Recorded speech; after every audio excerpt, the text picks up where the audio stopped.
Hablando claro, la plataforma de análisis, opinión y autocrítica con Vilma Ibarra. Hablando claro, aquí en Colombia 98.7. Hablando claro. Inicia en este momento. Colombia. Con un país en sintonía. Muy buenos días. Se acaba la semana, viernes 8 de abril. Muchas gracias por esta compañía de esta semana. Realmente, sin nuestra directora Vilma Ibarra, tengo que decir, me he sentido sumamente acompañado por ustedes, Radio Escuchas, y como he dicho estos días, por supuesto, por los invitados de calidad para poder mirar con distintas perspectivas el resultado electoral del domingo pasado, con las distintas señales, la economía, la gobernabilidad, el resultado específicamente que puede estar expresando de nosotros como sociedad.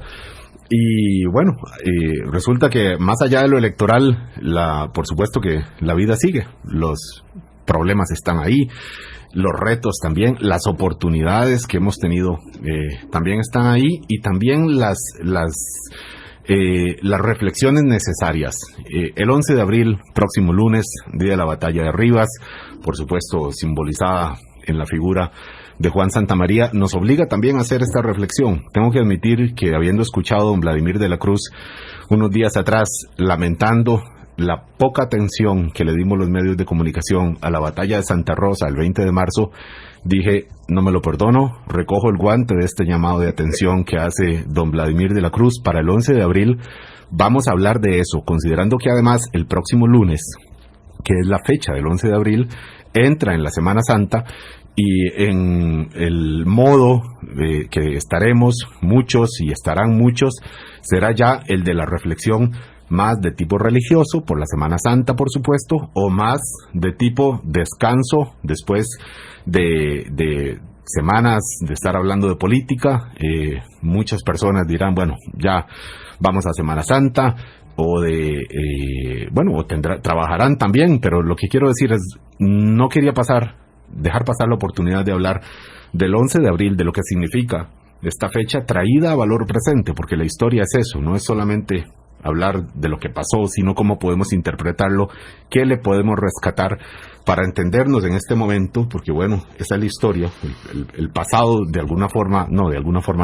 en muchísimo nos explica de lo que somos y el contexto en que estamos. Por suerte, don Vladimir de la Cruz tiene la disposición y la voluntad de ayudarnos a enmarcar esta fecha, traerla a valor presente, recordando algunos detalles que vimos allá en las clases de estudios sociales, en la celebración, el acto cívico del 11 de abril en la escuela, con algunos, por supuesto, con algunos detalles, pero jamás con la mirada de estudiosos de la historia, como es el caso de don Vladimir de la Cruz, a quien hoy viernes le agradezco que esté aquí con nosotros. Es un programa pregrabado, tengo que decir, si algo pasó el jueves durante la jornada y ameritaba comentario hoy viernes, bueno, queda fuera porque estamos grabando este programa de jueves para emitir hoy viernes 8 de abril. Así es que, buenos días, don Vladimir, en jueves y en viernes también. Muy buenos días, Álvaro, y muy buenos días a sus queridos radioyentes y a Vilma, gran periodista y constructora también de opinión pública, como lo es usted, y de conciencia ciudadana. En eso estamos, de la conciencia ciudadana, don Vladimir. De verdad que recogí el llamado de atención cuando usted dijo, bueno, pasó el 20 de marzo y o estamos muy entretenidos con la campaña electoral, o ya las fechas, las efemérides, las reflexiones históricas, pues no calan como antes, y quizás tienen algo que ver con la situación del sistema educativo que se ha expresado también en esta crisis pospandémica, pero que se acumula de problemas de anteriores. Pero ciertamente se nos pasó por encima la fecha, y como digo, no quería dejar pasar, no quería que ocurriera lo mismo con el 11 de abril. ¿Por qué es necesario, don Vladimir? ¿Por qué cree usted que es necesario que volvamos a hablar de la batalla de Rivas, de la campaña del 56, de Juan Rafael Mora, de esos eventos ahora mismo, 2022, cuando nuestra sociedad es tan diferente, nuestros problemas tan diferentes, Y bueno, ahorita vamos a hacerle un par de preguntas sobre el resultado de la elección también en términos históricos, pero específicamente de eso, don Vladimir, ¿por qué tenemos que hablar de eso? ¿Cuál sería la razón por la que usted nos llamó la atención a nosotros los medios de no hacerlo? Porque hemos abandonado, digamos, como colectividad, como sistema educativo, como visión nacional de nuestra historia y de nuestra conciencia histórica y de nuestra identidad nacional, la celebración de eventos que han fundado, que han fortalecido esos conceptos. Y obviamente, si nosotros vemos la historia nuestra desde 1821 hasta ahora, pues pueden haber muchos eventos que uno podría estar resaltando como pilares. Sin embargo, uno tiene fechas, la misma fecha de independencia. Con la fecha de la independencia teníamos una gran discusión si era 15 de septiembre o 29 de octubre, ¿verdad? Yo soy de la idea de que se deben celebrar las dos, ¿verdad? Primero, significan cosas diferentes, incluso. Son diferentes, porque el acta de Guatemala de 15 de septiembre es muy contundente de que se establece la declaración de independencia de Guatemala del Reino Español y se ordena comunicar esa decisión a las provincias que formaban parte del Reino de Guatemala, de manera que cuando eso se ordena es porque se está declarando Guatemala independiente y le dice a Costa Rica, Salvador, Nicaragua y Honduras, decidan ustedes lo propio. Y 21 de septiembre lo hace El Salvador, 28 de septiembre lo hace Honduras y Nicaragua. A nosotros nos llega la noticia alrededor del 12 de octubre y el 29 de octubre nosotros tomamos la decisión de Cartago. Entonces el acta de Costa Rica es la de Cartago. Pero entonces yo siempre he dicho que la acta de Guatemala fue como el detonante. Después, en el Congreso Centroamericano de 1824, cuando ya éramos parte de las Provincias Unidas de Centroamérica y de la República Federal, se acordó celebrar el acta de Guatemala, pero al mismo tiempo celebrar las fechas locales. Y la fecha local, 29 de octubre, se dejó de lado. Y entonces ahí quedó. Tiempo después se fortaleció, digamos, la idea de que Costa Rica tenía que celebrarla también, pero se dejó. Pero sí, cuando hablamos de nuestras fechas, evidentemente 15 de septiembre y 11 de abril, entonces, don Vladimir. 15 de septiembre, Guatemala, 29 de octubre. Hablo. Bueno, sí. Las fechas que celebramos. Que se celebran, correcto. En Costa Rica queda más, bueno, porque así ha ocurrido, más instituida la celebración de la independencia del 15 de abril y luego la batalla de Rivas, digamos, como dos fechas, quizás las dos fechas históricas sobre las que más nos basamos, ¿verdad? 25 de julio. 25 de julio. Que es, fíjese Álvaro, es la única fiesta de carácter regional que tiene carácter nacional. Wow, gracias, Guanacaste. Porque el 25 de julio se celebra en todo el país, con toda la pompa y con toda la identificación, y Guanacaste nos viste a nosotros, claro, ¿verdad? Y son como fechas extraordinariamente emblemáticas. Claro. 1 de mayo. El 1 de mayo surge como día feriado, no por el Día del Trabajador, sí, sino por la rendición de William Walker. La rendición de William Walker. Claro. Ese detalle lo perdemos. Ni lo mencionamos. No se menciona, no se celebra. Claro. Y es el feriado, es la fecha que origina el día feriado. Que tiene que ver, por supuesto, establecido así por Juan Rafael Mora. Totalmente con la campaña del 56. Por supuesto. Ligado a esta fecha de 11 de abril. Entonces hay como una desvinculación de las efemérides, de las fechas que se deben celebrar, de los acontecimientos reales que los justifican o hacen. Por ejemplo, la batalla de Santa Rosa, esa que yo me quejé, que no fue celebrada por nadie en Costa Rica y que no fue, digamos, ni siquiera mencionada en los medios de comunicación, para mí es la batalla más importante, tal vez la de Rivas, que ahora vamos a hablar de eso un poquito, es la más dramática por el tiempo de guerra, porque ahí fueron casi 16 horas de guerra, pero en Santa Rosa fueron 14 minutos. Una efectividad militar extraordinaria, ¿verdad? Pero fueron derrotados los filibusteros en territorio costarricense y salen de ahí. Se les expulsa, salen corriendo, se les persigue por todo el territorio, toda la parte norte del país, con el objetivo de agarrarlos y fusilarlos. Y agarraron 25 y los fusilaron ahí en Liberia, 23 de marzo.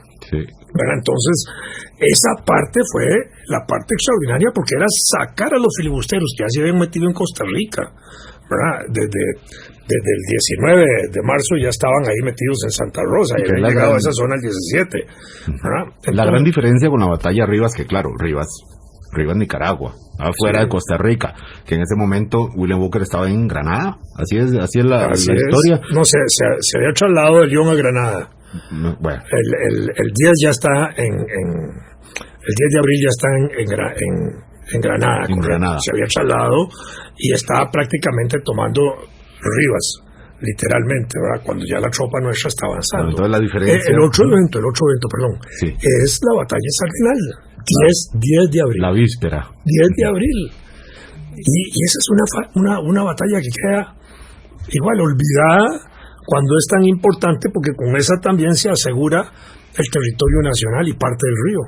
Claro. Y se le infringe segunda derrota militar y moral al ejército filibustero. En territorio nuestro. En territorio, por supuesto. Entonces, fíjense que es importante que viene el bombazo de la batalla de Santa Rosa, unos poquitos días después viene la batalla de Sardinal, donde también los derrotamos, y el 11 de abril, a unas pocas horas de la derrota Sardinal, están los filibusteros ahí ya dándose balazos con nosotros, pero con una moral caída tenían que haber tenido, porque aunque Walker, digamos, levantaba el ánimo de su ejército y decía que en Santa Rosa lo había derrotado un ejército europeo y no costarricense, ¿verdad? Y cosas así, al final de cuentas, cuando usted como general, digámoslo así, William Walker, tiene 2 derrotas seguidas y está a pocas horas de haber sufrido una derrota en una de las batallas más importantes, que es la de Rivas, no está peleando bien, y por supuesto la concentración de tropas que va haciendo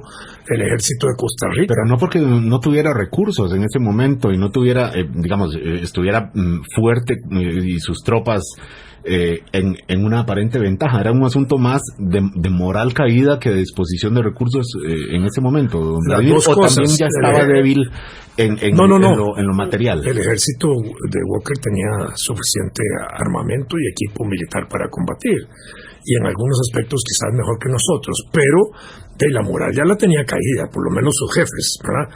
Y la otra parte era que nosotros teníamos una moral elevada. Después de 2 victorias, el ánimo de los combatientes costarricenses era extraordinario. Y hay algo importante, y es que Juan Rafael Mora tiene siempre la perspectiva, y en ocasiones lo menciona en sus proclamas y eso, de que allí se está defendiendo también la independencia. Nosotros habíamos declarado la independencia pocos años atrás, 35 años. Pero en esas batallas presidente Mora tiene claro de que estamos afirmando la independencia, defendiendo la soberanía nacional, defendiendo al pueblo costarricense que no sea sometido a esclavo, al esclavismo, a la esclavitud, etcétera, y la visión también de la independencia centroamericana. Y por eso algo que en ese momento, y que vemos como algo muy positivo ahora, pero que si ocurriera ahora sería absolutamente fuera de lugar, que es ir a otro país, cruzar la frontera a pelear para defender el territorio propio, ¿verdad? Que fue bueno, eso tiene su lógica. ¿Por qué? Porque en 1855 Walker había llegado a Nicaragua invitado. Él no invadió Nicaragua.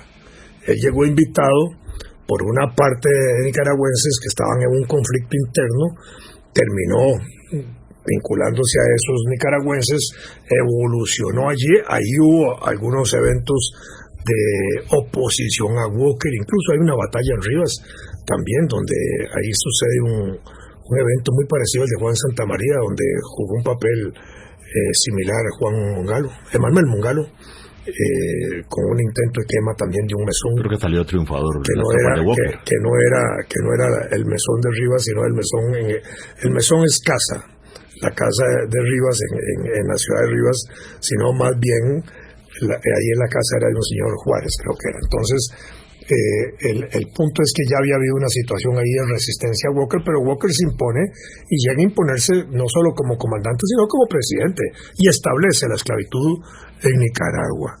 Y con el presidente Rivas de Nicaragua hacen un mapa de Nicaragua que incluía, eso para 1955, final del 55, incluía toda la península de Nicoya, y desde la desembocadura del Tempisque hasta la desembocadura del San Juan trazaba una línea recta, y todo eso era el territorio de Nicaragua, firmado el mapa arriba por el presidente y por Walker. Y por supuesto, si eso se publica en el año 55, presidente Mora no tenía que reaccionar y tenía que decir, primero, a recuperar el partido de Nicoya, porque ahí estaban incluyendo, lo segundo, y era una decisión de los nicoyanos de estar con nosotros. Ya había sido afirmada la agregación de Nicoya a Costa Rica por la República Federal Centroamericana, y eso estaba claro, ¿verdad? Pero entonces había que ir a defender esa parte del territorio que estaba siendo prácticamente ya usurpada en el mapa, ratificada en el mapa para los nicas ya como parte de Nicaragua, y entonces la única manera era entender que para defender esa parte de integración territorial había que ir a sacar a Walker. Ahí donde estaba. Y además porque Walker se había impuesto al final de cuentas, y por eso es muy claro, digamos, el presidente Mora, cuando después de Santa Rosa ordena continuar. Además ya había la marcha nuestra hacia Nicaragua empieza a finales del 55, cuando en noviembre el presidente llama a la preparación de la gente a la posibilidad de la guerra, y a principios, a finales de febrero del 56 ya está diciendo a las armas, hay que irse, ¿verdad? Y la iglesia se ha sumado, la iglesia costarricense se ha sumado a la guerra, porque había que ir a defender también la religión católica, los valores cristianos del bárbaro protestante, ¿verdad? Y mandan con el ejército 8 o 9 sacerdotes, entre ellos uno extraordinario que fue el capellán del ejército, Francisco Calvo, y parte la tropa principios de marzo, y están en Liberia allí cuando también se enteran de la entrada de los filibusteros a Liberia y a Santa Rosa, y preparan la batalla de Santa Rosa y sacan a los filibusteros ahí el 20 de marzo, pero a partir de allí empieza la persecución contra ellos, hasta que el 29 de marzo en el Zapuá, Walker ya se dirige a los nicaragüenses diciéndoles, aquí vamos a entrar, no nos vamos a dejar un pedacito de territorio, y los insto y los invito a que se levanten contra Walker y por la libertad de Nicaragua y toda esa cosa, y empieza la ofensiva en Nicaragua, la ofensiva que había empezado en 20 de marzo, que se continúa, y se continúa limpiando todo el territorio nacional, lo que se afirma una vez más en la batalla Sardinal del 10 de abril, en la víspera del 11 de abril. Claro, con aquellos elementos de control de las vías del tránsito que claro, conocimos en los estudios de historia, como un elemento determinante en el triunfo de esa batalla de Rivas. Don Vladimir de la Cruz, historiador, hoy con nosotros, haciéndonos recordar estos eventos de 1800, de hace 166 años, que explican en buena medida la Costa Rica que se fue construyendo después de eso. Don Juan Rafael Mora, fusilado tiempo después. 1 de mayo de 1857. Solo un año después. Fusilado en septiembre de 1857. No soy 1 de mayo fue que se rindió. Fechas. Don Vladimir de la Cruz, hoy con nosotros, aquí en Hablando Claro. Vamos al primer corte y venimos para mirar otros elementos que nos permitan reflexionar sobre esta fecha y traerla a valor presente. Insistimos, ya venimos. Después de estos mensajes, continuamos. Hablando Claro. Atención, atención, mucha atención. Ahora en Grupo Mutual puedes solicitar créditos para empresas con el servicio y agilidad de siempre. Contáctenos. Queremos conocer las características y necesidades de su empresa para elaborar el plan financiero que le haga llegar cada vez más lejos. Infórmese hoy mismo en grupomutual.fi.cr y redes sociales. Recuerde, ahora en Grupo Mutual, créditos para empresas. En Grupo Mutual somos crédito, ahorro e inversión. Nómina en minutos y sin errores. Nómina electrónica 10 veces más rápida. Kiru.com, deletreado KIRU.com. Nómina electrónica en Costa Rica desde 900 colones por trabajador. Anúnciese en Telecable, un medio que sí conecta. Paute hoy mismo y alcance sus objetivos de comunicación. Le ofrecemos asesoría personalizada, optimización de presupuesto, amplia grilla de canales, opciones a su medida, publicidad, @telecablecr.com. Telecable Empresarial.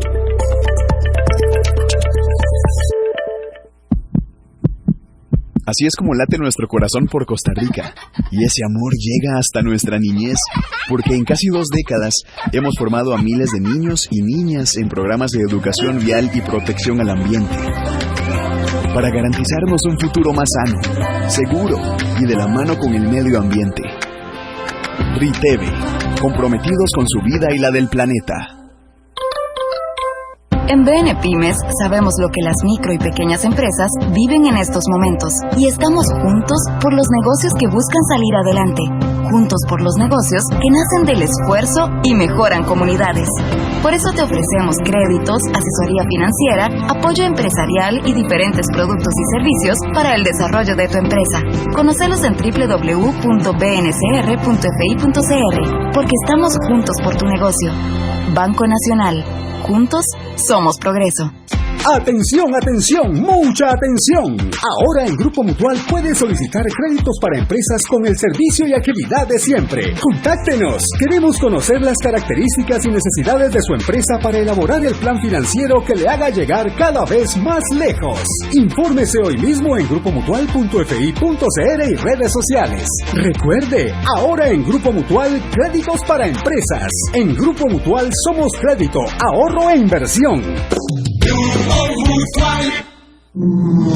Análisis, opinión y autocrítica. Ya está de vuelta. Hablando claro. Colombia. Con un país en sintonía. De verdad que es, bueno, probablemente a ustedes les pase también escuchar la historia de alguien que la ha estudiado con los detalles, con el contexto, con las situaciones incluso a veces anecdóticas que por supuesto alimentan la vida de la historia oficial, pero también de la historia cuando se ha estudiado como una ciencia social, como es el caso de don Vladimir de la Cruz. Don Vladimir, aquí, y un poco por esto mencionaba esto último, la batalla se da 11 de abril 1856, pero ¿en qué momento Costa Rica reconoce esa fecha como de valor histórico? Porque pasaron, bueno, el tiempo después se fusiló al héroe de ese momento, que ahora lo es don Juan Rafael Mora, pero ¿cuánto tardó Costa Rica en darse cuenta del valor? Y digo Costa Rica, la oficialidad del valor que tuvo esa fecha, de esa batalla de Rivas, y si tuvo que ver específicamente con el reconocimiento de la figura de Juan Santamaría, o si Juan Santamaría fue como una segunda parte del reconocimiento del valor de esa fecha, porque claro, él es un héroe nacional, pero bueno, las tropas, él es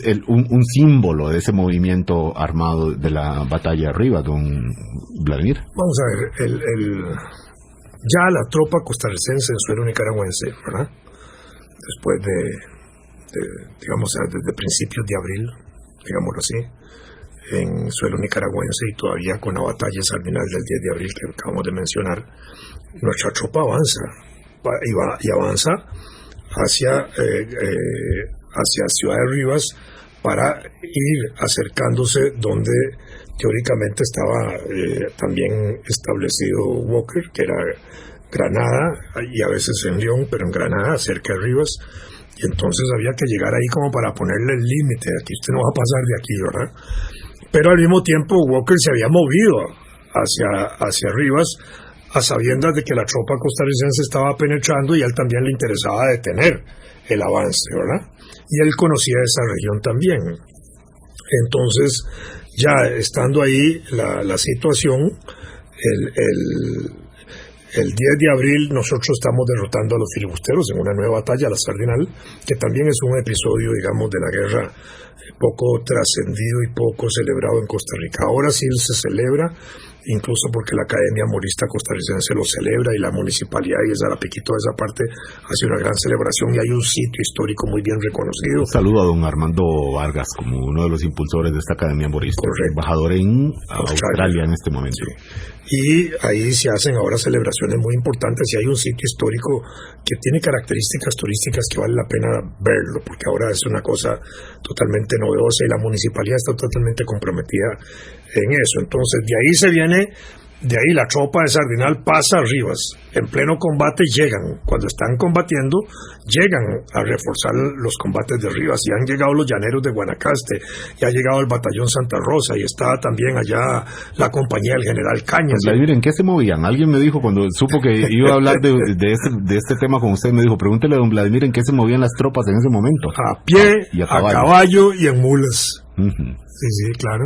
La caballería, hay una parte interesante ahí de la caballería o los llaneros de Guanacaste que poco se exalta, pero también juega un papel importante, porque estos habían llegado a Liberia también antes de la batalla de Santa Rosa. Y así fueron llegando y Cañas era el que había organizado eso. ¿Por qué? Porque el general Cañas estaba destacado en la zona de Guanacaste, entonces él prepara toda esa parte allí para eso, ¿verdad? Y así fueron llegando hasta Rivas con la moral altísima, si solo ganaban y combatían y derrotaban a los filibusteros y digamos, de parte nuestra habían fallecido y algunos oficiales importantes, pero menos que los filibusteros. Entonces había, digamos, una moral en alto, porque el ejército requiere una moral en alto y además teníamos imprenta. Es una cosa a propósito de su condición de periodista.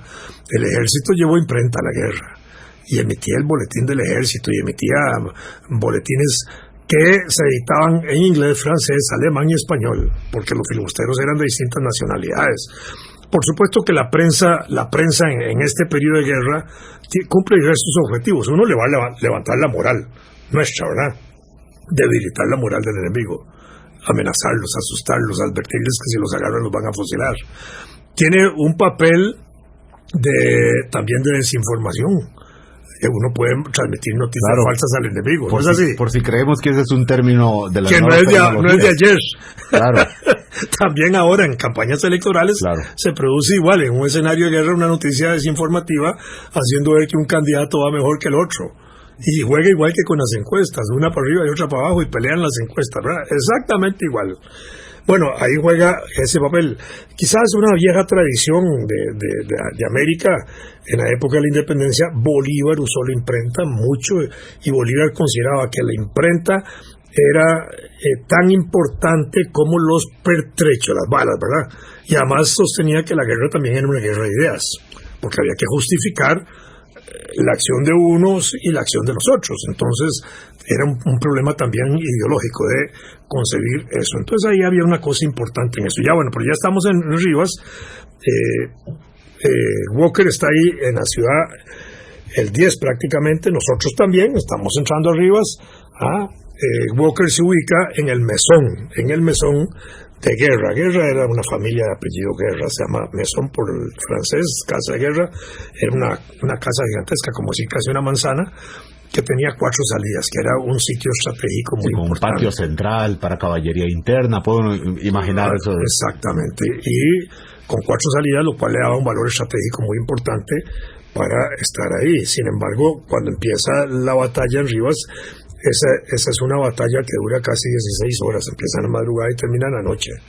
Y fue dramática, porque incluso hasta se movilizó mal un cañoncito y se quedó ahí medio en el escenario del combate, y entonces se hizo un esfuerzo enorme por rescatarlo, pero ese esfuerzo enorme por rescatarlo significó muchas bajas para nosotros, y tal vez no era tan importante estratégicamente el cañoncillo ese con relación a las bajas que hemos tenido. Bueno, pero es parte de esa situación. Por supuesto que Walker quería capturar a Mora, porque el presidente Mora está ahí en el escenario de combate. A 200 metros está en la casa de Walker, ahí está dirigiendo la guerra con el Estado Mayor. Es decir, es una situación que cuesta mucho como imaginarla. Bueno, y ahí se produce eso, y por supuesto que en ese escenario Don Vladimir, perdón, me siento tentado a hacerle tantas preguntas, y esto implica también de alguna forma interrumpirlo en este relato, pero cuando uno se imagina al presidente ahí en la guerra, ahí a 200 metros del combate, ¿qué estaba pasando aquí en San José? ¿Cómo vivía eso Costa Rica, sabiendo que sí, que había una imprenta, que había noticias que circulaban, pero imagina uno que solo en los sectores, ahí sí, en las meras élites, y la población acá, ¿en qué estaba? Se informaba, porque el presidente Mora sale al frente de combate, pero deja a un vicepresidente, que se llamaban designados en ejercicio de la presidencia. Entonces, aquí queda el vicepresidente y allá está el presidente. Entonces, y mandan los informes de guerra aquí a San José. Entonces, aquí se exalta, y hay también un paralelismo eufórico, digamos. Había un apoyo popular. Exactamente, hay un apoyo, porque en eso sí había habido un compromiso nacional, eso sí se había logrado. Por supuesto, el presidente Mora había hecho una advertencia diciendo, cuidado aquellos que puedan servirle a los filibusteros o servirle a nuestros enemigos, etcétera. Ahora, como diciéndoles, al que aquí actúe en este escenario de guerra, que nosotros estamos defendiendo la patria, la independencia, la soberanía, y vamos a ir a defender la de Nicaragua, el que aquí actúe contra eso y se ponga al servicio, que lo fusilan también. Entonces había ese contexto era. Y por otro lado, la Iglesia Católica estaba aquí sumada a la guerra. Entonces eran como las dos fuerzas morales más importantes, la fuerza política y la fuerza de la religión católica, que era prácticamente la única validada por el Estado, así establecido en la Constitución de 1812 de Cádiz, era de 1821 nuestra, la de Pacto Concordia, y en todas las constituciones que hubo siguientes hasta 1849, en todas se ratificaba el valor de la religión católica como una religión de Estado. Volviendo a Y Walker había establecido, Juan Rafael Mora había establecido relaciones. Ya se habían establecido las relaciones con el Vaticano, se establece el Obispado de Costa Rica, la Diócesis de Costa Rica, y ese era un punto a favor, digamos, de una afirmación también de independencia, porque nosotros dependíamos de la Diócesis de León. Y entonces ahí todo eso era exaltación, la Iglesia Católica se sentía fuerte, buena, en fin, claro. Eso jugaba. Don Vladimir, volviendo al relato de ese 11 de abril, viernes, como hoy, era un viernes, ¿verdad? Hay 3 intentos por quemar esa fortaleza, digamos, que había tomado la casa, el mesón de los filibusteros. Bueno, en el tercer intento es cuando se logra, en la figura que parece ya no hay mayor cuestionamiento de que haya sido Juan Santamaría, don Vladimir. Es interesante porque en la batalla de Santa Rosa hay un momento en que también se piensa en la posibilidad de quemar la casona. Establecidos ahí los filibusteros, pero no hubo necesidad porque, digamos, táctica y estratégicamente rápidamente fueron derrotados y no hubo necesidad de quemarla. Pero en Santa Rosa también se pensó en quemar la casona, no fue necesario. En Rivas sí, porque digamos el desarrollo de la guerra se había dado de tal manera que era casi imposible sacarlos, y estaban muy bien atrincherados, y la casa misma daba un margen de fácil defensa para ellos, y más difícil nuestra ofensiva contra ellos, porque la casa también tenía área libre alrededor, y entonces era más fácil disparar desde la casa hacia afuera que matar a los filibusteros. Entonces se planeó la quema del mesón, y ahí entonces intervinieron 3 personajes. Luis Bertora, que era un oficial del ejército nuestro, que juega un papel muy importante, y era cartaginés. Digamos, no lo puede hacer, cae herido, no lo puede hacer. Entonces intenta un segundo personaje que se llama Joaquín Rosales, que era un soldado nicaragüense que peleaba con el ejército costarricense, que lo intenta y también cae. Son 2 personajes que en esta situación, cuando exaltamos el 11 de abril, los ignoramos. Y yo pienso que hay que tomarlos en cuenta. Fueron héroes también que intentaron quemar el mesón. No lo quemaron, pero lo intentaron. Y después viene el caso de Juan Santamaría, que se ofrece voluntariamente a quemarlo, porque también lo primero, porque como esa era una situación de extrema peligrosidad y se sabía que podían caer muertos, como había sucedido con Bertora y con Joaquín Rosales. Entonces siempre la primera instancia era pedir voluntarios y no ordenarle a un soldado que lo hiciera. Y entonces Juan Santamaría se ofrece como voluntario y hace el esfuerzo de la quema, siendo herido en el intento, y le logra quemar una parte del mesón, que hace que los filibusteros entiendan que ya no tienen salida, no pueden apagar el incendio que se ha iniciado, y entonces empiezan a retirarse. Acordémonos que el mesón tenía 4 salidas, y entonces logran retirarse y abandonar el mesón, y ahí empieza la persecución también contra ellos, ¿verdad? Pero eso después de 16 horas de combate, y de hecho son derrotados ahí. Y la huida que hace Walker y las tropas filibusteras se detiene por parte nuestra en la persecución, porque empiezan a aparecer en días posteriores los síntomas de la peste del cólera en la tropa nacional, y hay que desplazarse, se toma el acuerdo de regresar. Claro.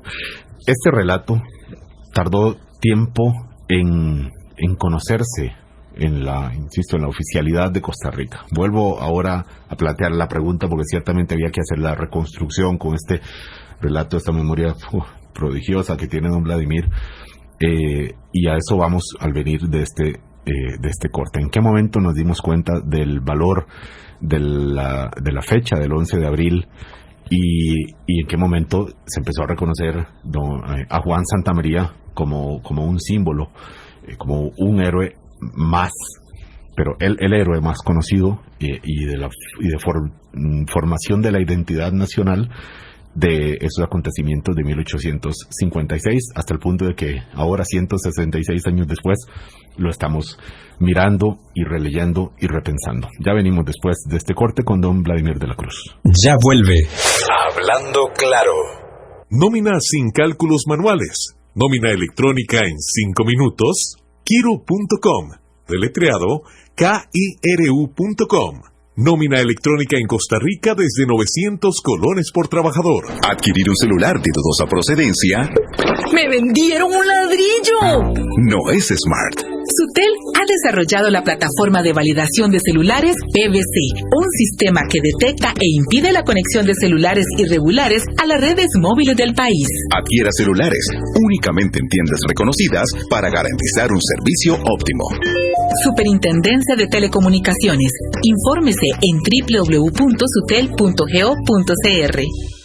Atención, atención, mucha atención. Ahora en Grupo Mutual puedes solicitar créditos para empresas con el servicio y agilidad de siempre. Contáctenos. Queremos conocer las características y necesidades de su empresa para elaborar el plan financiero que le haga llegar cada vez más lejos. Infórmese hoy mismo en grupomutual.fi.cr y redes sociales. Recuerde, ahora en Grupo Mutual, créditos para empresas. En Grupo Mutual somos crédito, ahorro e inversión. Nómina en minutos y sin errores. Nómina electrónica 10 veces más rápida. Kiru.com, deletreado KIRU.com. Nómina electrónica en Costa Rica desde 900 colones por trabajador. Atención, atención, mucha atención. Ahora en Grupo Mutual puedes solicitar créditos para empresas con el servicio y agilidad de siempre. Contáctenos. Queremos conocer las características y necesidades de su empresa para elaborar el plan financiero que le haga llegar cada vez más lejos. Infórmese hoy mismo en grupomutual.fi.cr y redes sociales. Recuerde, ahora en Grupo Mutual, créditos para empresas. En Grupo Mutual somos crédito, ahorro e inversión. Regresamos con Hablando Claro. Colombia.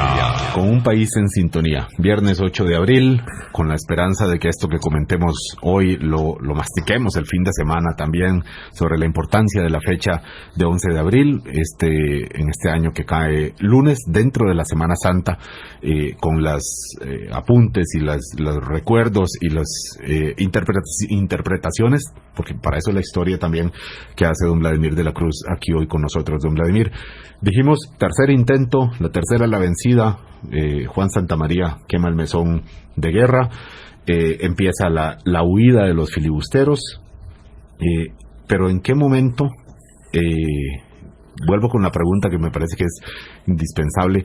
¿En qué momento le dimos valor a ese acontecimiento? Los partes de guerra que se hacían enviados al gobierno o a las autoridades del gobierno generalmente daban nota o informaban sobre el evento, el triunfo, etcétera, ¿verdad? O las dificultades de la guerra, y al mismo tiempo señalaban algunos fallecidos que generalmente eran los oficiales, y del resto de la tropa decían también cayeron tantos soldados, de esos informaremos posteriormente, y no daban nombres, de manera que en esos primeros momentos pues lo que se informa es de los éxitos de la batalla de Rivas, tal y tal, y queda ahí un poco opacado la figura de Juan Santamaría entre el montón en ese momento.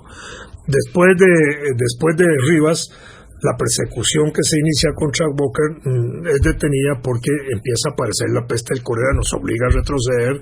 A Costa Rica, al retroceder, no solo cae muerta una parte de la tropa, sino tiene un efecto enorme en la población costarricense. 10,000 muertos hubo. 10% de la 10% población. de la población. Es como si la pandemia hoy hubiera matado 500,000 costarricenses. Es una tragedia. Es una tragedia, por supuesto. Pero eso ligeramente fue superado y nosotros regresamos al escenario de guerra otra vez. Esa primera parte hasta la batalla de Rivas, y que queda ahí metida con la peste del cólera, es lo que se llama la primera campaña, desde el punto de vista de toda la lucha contra los filibusteros. Pero en la segunda campaña, que es ese retorno nuestro, que ya estamos ahí entre agosto y septiembre otra vez metidos, y se suman los ejércitos centroamericanos, que juegan un papel importante, un agregado. Y en enero del año 57, los ejércitos de Centroamérica están dirigidos por nuestro gran comandante y general José Joaquín Mora Porras, hermano del presidente. Y ya se planea la etapa final de la lucha contra los filibusteros, que culmina con la rendición de Walker el 1 de mayo de 1857, que es la fecha que da origen a la celebración del 1 de mayo como día feriado. A eso se agregó después el Día del Trabajador, pero el día feriado del 1 de mayo es por la rendición de William Walker, cosa que no se recuerda ni se exalta, ni en la prensa, ni en los discursos oficiales de ese día, nada, ¿verdad? Tomo el guante, recojo el guante como parte de los medios de comunicación. Y entonces viene esa parte, y que ya regresa la tropa a Costa Rica, ¿verdad? Heroica, bien recibida, con fiesta en San José y en las provincias, en los pueblos donde pasaba, todos eran bien recibidos, ¿verdad? Obviamente, habían sido triunfantes, y en el año 59 el presidente Mora volvió a ser reelecto, pero al mismo tiempo le dieron un golpe de Estado en agosto de 14 de agosto del año 59, y lo obliga a salir a El Salvador. En El Salvador, estando allá, él en el año 1860 tomó la decisión de venir con apoyo de algunos aquí en Costa Rica, llega a Punta Arenas, y ahí hay un enfrentamiento militar con una parte del Ejército Nacional que venía comandada también por jefes, héroes de la guerra del 56, que se habían destacado allá en esa guerra, y capturan a Mora, al general Cañas y a los que venían con él. Una trampa, don Vladimir. Le hicieron una trampa, en cierta forma, es correcto, y lo fusilan. Y acuerdan fusilarlo en un juicio sumario, y lo fusilan el 30 de septiembre. En el acuerdo de rendición de Mora se había establecido que no iban a fusilar a nadie más, y sin embargo toman la decisión de fusilar al general Cañas, uno de los hombres más aguerridos, más importantes de los escenarios de los combates contra los filibusteros. Era casado con una hermana de Mora. El presidente Montealegre, José María Montealegre, que es el que toma la decisión criminal de matar a Mora, estaba casado con una hermana Mora. Estaba viudo recientemente, pero estaba casado con una hermana Mora, ¿verdad? De manera que está matando a su cuñado y al tío de sus montón de hijas y hijos que tenía. Bueno, eso significaba una contradicción terrible en términos políticos internos y conflictos de carácter económico, un montón de cosas. Imagino uno que por eso durante unos buenos años, un par de décadas quizás, no se le dio valor a la fecha del 11 de abril, don Vladimir. Durante toda la siguiente década, que además gobierna Montealegre, Jesús Jiménez y otros, esa parte queda olvidada, no se celebra. Hasta 1857, con la celebración del 1 de mayo y el establecimiento del día feriado que establece Mora, ahí hay una celebración de los eventos, por supuesto, pero cuando cae Mora y los fusilan, opacan eso, porque ahí eran los héroes de la guerra del 56, y entonces durante muchos años dejan eso opacado, hasta que un escritor guatemalteco, exaltando los eventos y recordando, menciona a Juan Santamaría como uno de los héroes de la situación y se empieza a rescatar la figura. Pero ya eso habían pasado ya muchos años y se habían tomado decisiones importantes para debilitar el ejército, tanto por Jesús Jiménez desde 1869 como por Tomás Guardia, que había sido combatiente en la batalla de Santa Rosa y en el ejército, a las órdenes del general Cañas, que combatía a él y admiraba y quería y adoraba al general Cañas y lo admiraba muchísimo, y le duele profundamente su asesinato, motivo por el cual también establece la abolición de la pena de muerte, esa es la razón de la abolición de la pena de muerte, es decir, el asesinato de Mora y Cañas, y eso es lo que el general Tomás Guardia exalta. Primero inaplica la pena de muerte en el año 77 y después establece pocas semanas antes de morir la abolición de la pena de muerte, la exaltación de la vida como un derecho, como una cosa inviolable en la Constitución política. Dentro del recordatorio de la Caja de Recuerdos Nacionales, hoy ya tenemos dos apuntes para quedarnos. Uno, el 1 de mayo fue feriado inicialmente por la rendición de William Walker. Así fue. Y la abolición de la pena de muerte emitida por Tomás Guardia tiene como origen la pena de muerte que sufrieron Juan Rafael Mora y el general Cañas. Así fue, exactamente. Bueno, entonces, y ahí a partir de allí empieza ya a rescatarse esa otra memoria de la guerra, porque ya los generales asesinos que habían participado en el asesinato de Mora y Cañas ya estaban prácticamente fuera del ejército, opacados, y empieza a rescatarse nuevamente la historia. Finales de los 80, incluso la Municipalidad de Alajuela hace un análisis exhaustivo de la vida y existencia de Juan Santamaría y publican un folleto en esa dirección, y después se acuerda ya empezar a elaborar los símbolos asociados como el monumento nacional, el monumento a Juan Santamaría, se mandan a hacer a Europa y todo eso, y vienen esos para 1895 y ya se empiezan las celebraciones a lo grande. El cambio de siglo con la impronta de la época liberal que se reconoce en ese momento, don Vladimir, hasta que llega a exaltarse también con un interés político, ¿verdad?, de unificación nacional, la figura de Juan Santamaría como un héroe para provocar esta identidad, en un momento en donde también se empezó a hablar de otras figuras de identidad nacional, la Negrita de Los Ángeles, ¿verdad?, más o menos en ese contexto, un poco después. De eso podemos hablar otro día, sí, pero hoy, porque es muy importante, porque como tradición ya venía desde antes. Claro, pero como reconocimiento nacional. Pero como reconocimiento, sí. Entonces, la figura, quedan 4 minutos, don Vladimir, hasta que llega a vérsele ese elemento de identidad nacional a Juan Santamaría. Porque en ese momento, final del siglo XIX, también empieza a exaltarse valores nacionales de identidad y de rescate de identidad. Se crea el Archivo Nacional, la Biblioteca Nacional, el Instituto Meteorológico Nacional, un montón de instituciones de esta naturaleza, el Registro Civil, un montón de cosas, y a eso suma el Monumento Nacional, y empieza la exaltación también de estos otros valores cívicos importantes asociados a la guerra de 1856, y al rescatar en este caso la figura de Santamaría, y quizás rescataron más la figura de Santamaría todavía para opacar un poquito a la de Mora. El otro día un amigo que vino a cubrir las elecciones me decía, ¿por qué el aeropuerto aquí se llama Juan Santamaría? Y le dije, y me dice, pero a ver, ¿por qué no tiene el nombre de un general, o de un gran revolucionario, o de un expresidente, o un líder político? ¿Por qué no se llama Augusto César Sandino? ¿Por qué no se llama Charles de Gaulle? ¿Por qué se llama Juan Santamaría? Habla un poco de esa decisión de esa época, don Vladimir. También porque el ejército en Costa Rica no ejerció cargos de dirección política en el Estado. Si uno ve todos los jefes de Estado desde 1824 y los presidentes a partir de 1848, solo el general Guardia es militar, porque después están Bernardo Soto y Próspero, que no eran militares de carrera, pero tienen el título de generales, pero eran más civiles que militares. Y el dominio de los liberales es un dominio de abogados, porque quienes gobiernan Costa Rica son educadores, abogados y algunos médicos.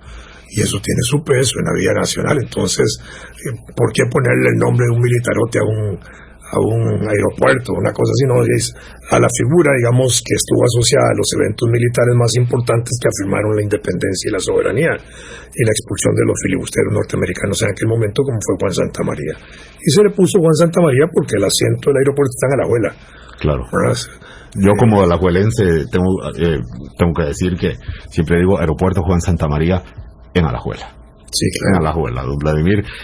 Claro, y lo que hay alrededor es la autopista General Cañas. Ahí sí, está, claro. A esa sí se le puso el nombre del general don Vladimir. No, inicialmente se le había puesto otro, que era Autopista Wilson. Woodrow Wilson, presidente de los Estados Unidos, que allá por 1919 intentó invadir Costa Rica en el conflicto del golpe de Estado y la dictadura de Tinoco y todo eso.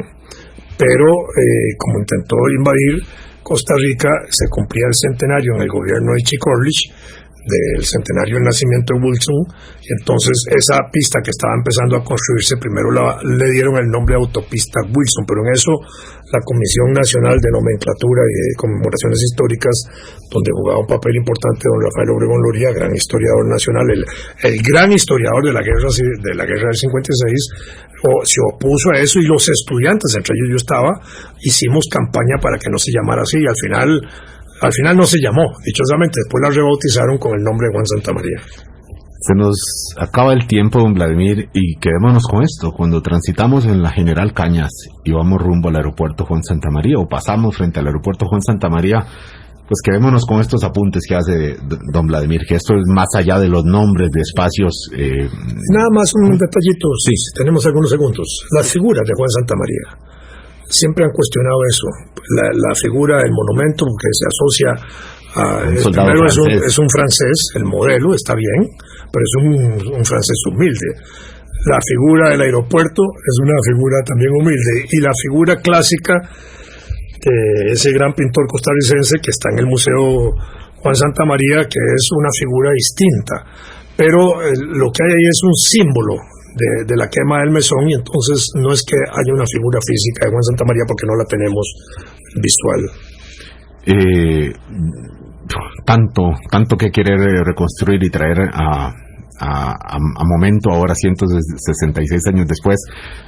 Quedémonos con esta reconstrucción, de verdad, y démosle sentido a esta Costa Rica que viene de fechas tan importantes. Y la del Monumento Nacional, las figuras son mujeres representando las repúblicas de Centroamérica. La primera de Costa Rica con la bandera, el filibustero caído, Nicaragua con la cara tapada porque está invadida. Claro. Y las otras repúblicas con sus escudos y eso. Esto da para hablar más del análisis de ese monumento. Muchísimas gracias, don Vladimir. De verdad que muy agradecidos por el llamado de atención y por la explicación de hoy.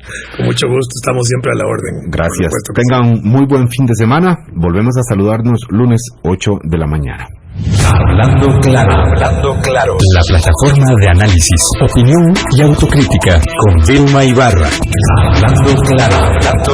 Síganos en Facebook como Hablando Claro CR y en Twitter @Hablando Claro CR. Hablando Claro CR. Hablando Claro CR. Hablando Claro CR. Hablando Claro CR. Hablando Claro CR. Hablando Claro CR.